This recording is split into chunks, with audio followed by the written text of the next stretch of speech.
Hello, my name is N.Sturgill and I'm going to give you my presentation today on Asperger syndrome.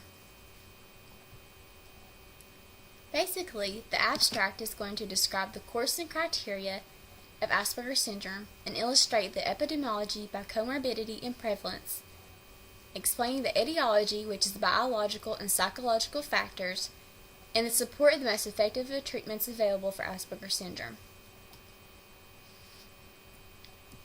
The objective is to review current research literature in order to assess Asperger syndrome by using recent empirically based research studies. About Asperger's. With Asperger's, there's definite criteria that has to be followed by and known before a person can be diagnosed. This criteria is called DSM-4 criteria. And for Asperger's, the criterion is as follows. 1. Qualitative impairment in social interaction as manifested by at least two of the following. Marked impairments in the use of multiple nonverbal behaviors such as eye-to-eye gaze, facial expression, body posture, and gestures to regulate social interaction. Failure to develop peer relationships appropriate to developmental level. The lack of spontaneous seeking to share enjoyment, interest, or achievements with other people. For example, by a lack of showing, bringing, or pointing out objects of interest to other people. Secondly, restricted, repetitive, and stereotyped patterns of behavior, interests, and activities as manifested by at least one of the following. Encompassing preoccupation with one or more stereotyped and restricted patterns of interest that is abnormal either in intensity or focus, apparently inflexible adherence to specific non-functional routines or rituals, stereotyped and repetitive motor mannerisms, for example hand or finger flapping or twisting, or complex whole body movements, and persistent preoccupation with parts of objects. The disturbance causes clinically significant impairments in social, occupational, or other important areas of functioning. There is no clinically significant general delay in language. There is no clinically significant delay in cognitive development or in the development of age-appropriate self-help skills, adaptive behavior, other than in social interaction, of course, and curiosity about the environment in childhood. And finally, the criteria are not met for another specific pervasive developmental disorder such as or including schizophrenia. In 1944, Asperger's syndrome was named after an Austrian doctor named Hans Asperger. Asperger's is in a subgroup of disorders known as pervasive developmental disorder.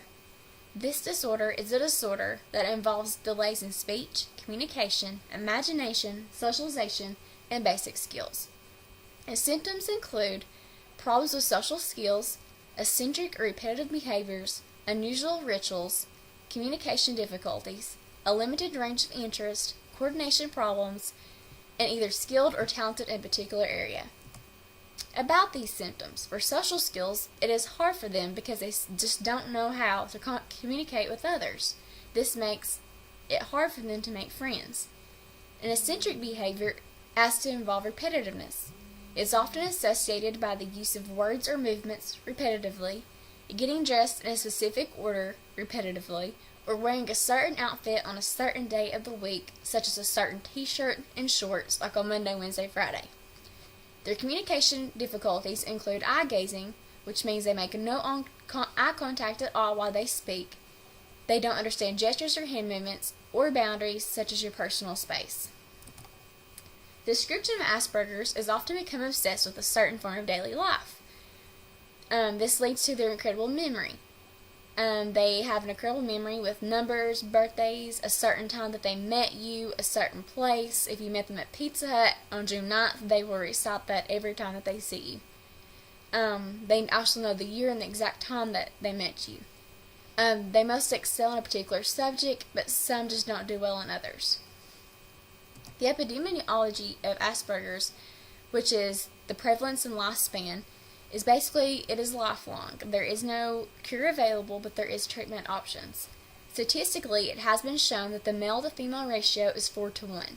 Within this ratio, there is not a precise number of how many people have been diagnosed with Asperger's syndrome. And once you're diagnosed with Asperger's, it is a lifetime disorder. The co-occurring disorders that can occur with Asperger's are ADHD, bipolar, depression, anxiety, and also OCD, which is the most prevalent in most cases.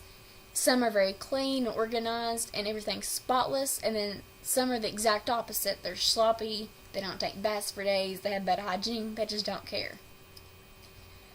The etiology is basically what causes Asperger's. Well, since it is typically diagnosed between the ages of 2 and 6 in children, there has been speculation that something may occur within this certain time span.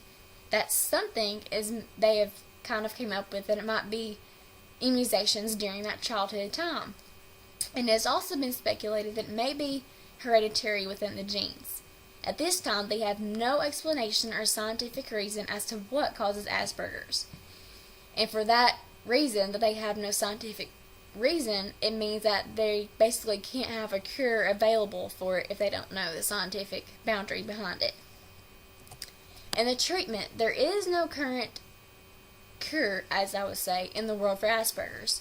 Even though there is treatment available, and those treatment options, there's 3 of them, and they include treatment in the form of teachers within the school systems, companies that specialize in treating children and adults with various disorders, and those companies that you may be familiar with are Family Preservation Services and Frontier Health Corporation.